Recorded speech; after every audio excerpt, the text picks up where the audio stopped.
विस्फोटक न्यूज के प्रायोजक हैं red pro real estate developers. Jammu Kashmir को राज्य का दर्जा बहाल करने की मांग वाली याचिकाओं पर 10 अक्टूबर को सुप्रीम कोर्ट में होगी सुनवाई। अनुच्छेद 370 हटाने के मामले में दायर की गई है याचिका। महागठबंधन ने तैयार कर लिया सीट बंटवारे का फॉर्मूला। तेजस्वी यादव होंगे मुख्यमंत्री पद का चेहरा। 125 से 130 सीटों पर आरजेडी, 50 से 55 सीटों पर कांग्रेस और करीब 35 सीटों पर वाम दल लड़ेंगे चुनाव। सीट शेयरिंग को लेकर एनडीए में हलचल तेज। एलजेपीआर की बैठक के बाद अब बीजेपी ने बुलाई आपात बैठक। सीट बंटवारे पर एनडीए में टूट तय। बिहार एसआईआर पर सुप्रीम कोर्ट में सुनवाई से पहले चुनाव आयोग ने दाखिल किया हलफनामा। पूरे देश में एसआईआर कराए जाने की कही बात। कांग्रेस ने चुनाव आयोग से पूछे सवाल। फाइनल लिस्ट में डुप्लीकेट वोटर्स पर उठाए सवाल। मतदाताओं की पूरी और अंतिम सूची बूथ और श्रेणी के अनुसार उपलब्ध कराने को कहा। छिंदवाड़ा कफ सिरप मामले में पुलिस का बड़ा एक्शन। कंपनी का मालिक चेन्नई में अरेस्ट। जहरीली कफ सिरप से 20 बच्चों की गई थी जान।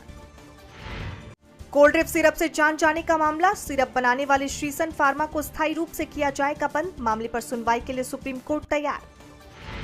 सीजीआई पर जूता फेंकने का मामला। बेंगलुरु पुलिस ने आरोपी वकील के खिलाफ दर्ज की 0 FIR. All India advocates association के अध्यक्ष भक्त वाचल ने दी शिकायत।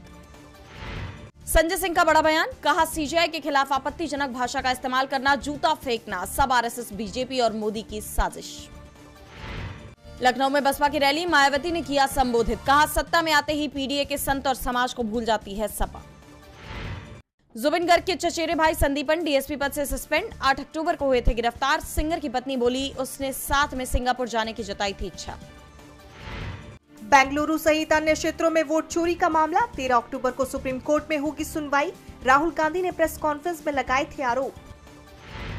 राजनाथ सिंह ने ऑस्ट्रेलिया के डिप्टी पीएम और रक्षा मंत्री के साथ की बैठक। रक्षा सहयोग की समीक्षा की। इजरायल और हमास के बीच शांति योजना के पहले चरण पर हुए हस्ताक्षर। अमेरिकी राष्ट्रपति डोनाल्ड ट्रंप ने किया ऐलान, जल्द किया जाएगा बंधकों को रिहा। H1B वीजा और टैरिफ का बुरा असर। अमेरिका में घटी इंटरनेशनल छात्रों की संख्या।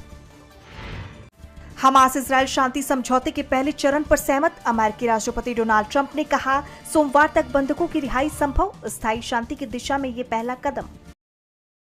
चीन से 4.5 जनरेशन का J-10C फाइटर जेट खरीदेगा बांग्लादेश। 8,500 करोड़ रुपए में लेगा 20 विमान। 10 साल में किस्तों में चुकाएगा कीमत। पाकिस्तान सेना प्रमुख ने भारत को दी जवाबी धमकी। मुनीर बोले बिना हिचकिचाहट तुरंत देंगे जवाब। उधर ख्वाजा आसिफ ने जंग पर किया बड़ा दावा। तालिबान के समर्थन में भारत और पाकिस्तान आए साथ। ट्रंप के बगराम एयरबेस मांगने का किया विरोध। कहा अफगानिस्तान में मिलिट्री बेस बनाना गलत। करवा चौथ पर प्रियंका चोपड़ा ने लगाई हाथों में मेहंदी। फ्लॉन्ट किया पति निक कासरी नाम। फैंस दे रहे प्रतिक्रिया। 15 लाख करोड़ रुपए तक पहुंचेगा संगठित गोल्ड लोन बाजार। सोने की बढ़ती कीमतों से लगातार बढ़ रहा है मूल्य।